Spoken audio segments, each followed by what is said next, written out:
I'm sharing this because I still don't have an explanation, and I've never found anyone else who's experienced something quite like it.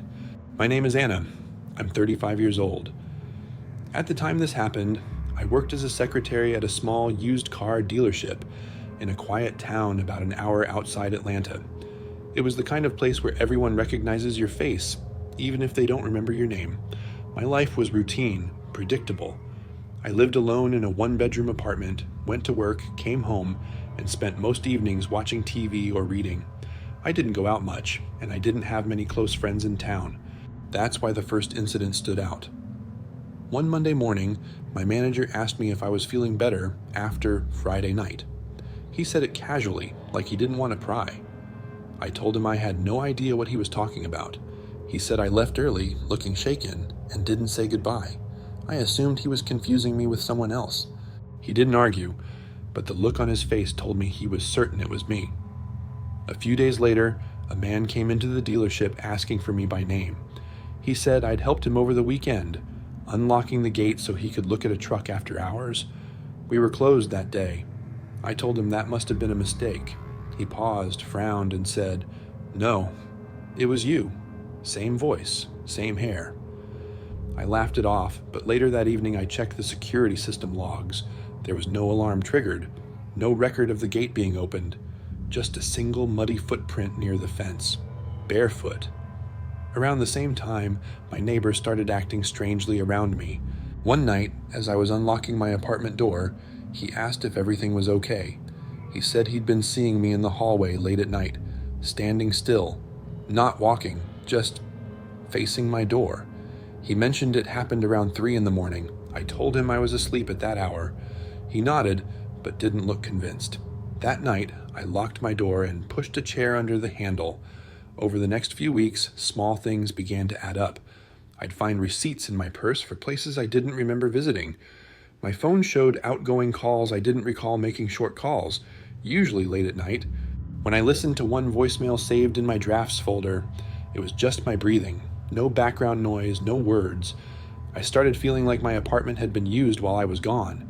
Not broken into, nothing was missing, but items were moved slightly.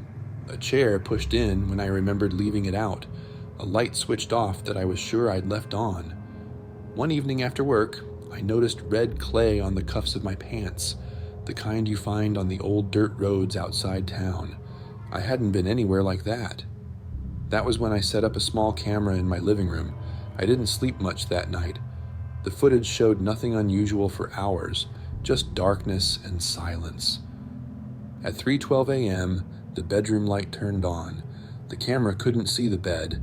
It only had a clear view of the hallway mirror. For a few seconds, nothing happened. Then, in the reflection, something moved. Not across the hallway, only inside the mirror. There was no corresponding movement in the room itself. I stopped the video and didn't watch any further. But after that, people in town began treating me differently. They told me I seemed more confident, more outgoing. One cashier asked if I'd enjoyed my late-night walks recently.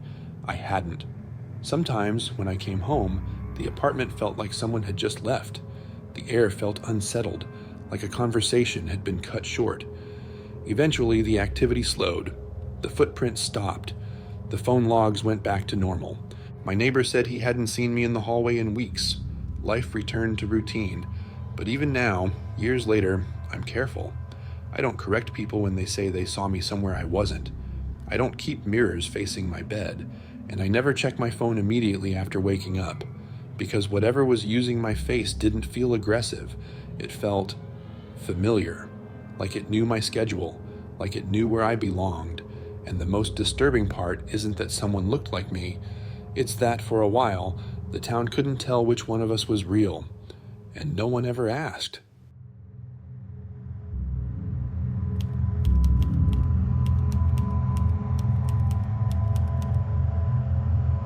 There are some things you experience that you never really talk about. Not because you're afraid people won't believe you, but because you're not sure you believe them yourself. It's been years, but even now, when the house is quiet, I can still hear the echo of it. My name is Amelia. Back in 2016, my life felt loud.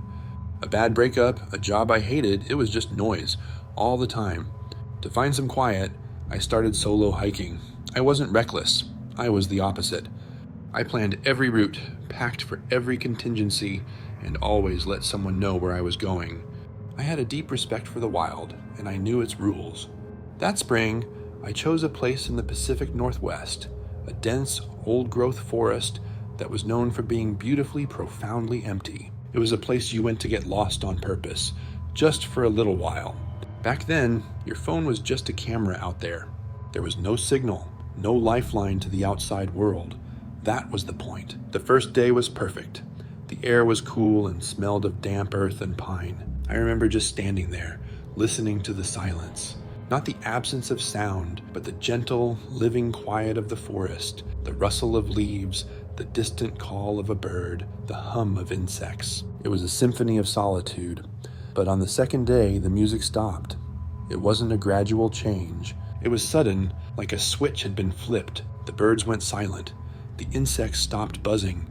Even the wind seemed to die, leaving the trees standing like statues. The silence was no longer peaceful. It was heavy, suffocating. It felt watchful. I tried to shake off the feeling, telling myself it was just my imagination. I pushed on, deeper into the woods, following a barely there trail. That's when I found the campsite. It was tucked away in a small clearing, almost hidden. A single, faded blue tent stood against the trees, its zip flap gently swaying. Nearby was a fire pit, cold and black, with a stack of firewood beside it untouched. A canteen, a compass, and a neatly folded map were laid out on a flat rock. It looked like someone had just stepped away for a moment, but the air of abandonment was thick. Nothing was disturbed, nothing was broken. It was just empty. It felt wrong. A prickle of fear ran down my spine. "Hello?" I called out, my voice sounding small and thin in the oppressive quiet. "Is anyone there?" The silence that answered was absolute. I called out again, louder this time, and then I heard it. A whisper, so faint I almost missed it, drifting through the trees. It was a single word. My name. Amelia. The voice was familiar. It sounded exactly like my own. I froze, my heart pounding in my chest. It had to be the wind, a trick of the acoustics in the dense woods. I stood there for what felt like an hour, listening, but there was only silence. Shaken, I decided to inspect the tent. Inside, nestled in a sleeping bag, was a small leather-bound journal. The journal belonged to a man named Thomas, and the first entry was dated 1987. His handwriting was neat, precise. He wrote about hiking the same forest, seeking the same solitude I was. As I read, my blood ran cold. He described the same sudden, unnatural silence.